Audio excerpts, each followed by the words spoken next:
part 4 of principles or rules that I've developed over the last 2.5 years of business and generating over 100 to 150,000 online in revenue.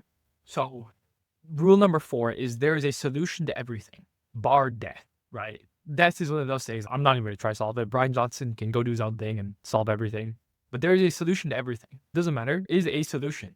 Recently, we had our entire website go down because of a framework bug that put most providers, like it was like a high level bug in the programming language, and it messed with everybody.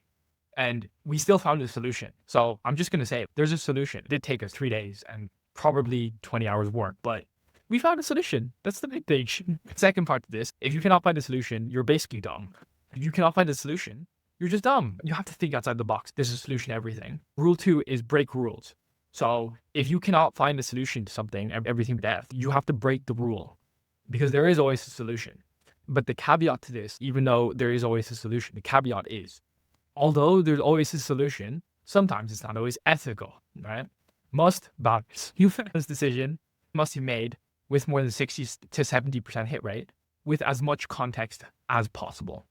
So if you can get as much context as possible in the time frame you have, and you can make ideally ethical decision and not screw anybody over, then yes, you should make that decision. But there are other theoretically in business, if you killed all your opponents, you would have a monopoly and you would just win business. But that doesn't sound exactly ethical, is it? This is one of those things where you have to balance the line of, is this ethical? And you need to have principles when you're doing some of this stuff.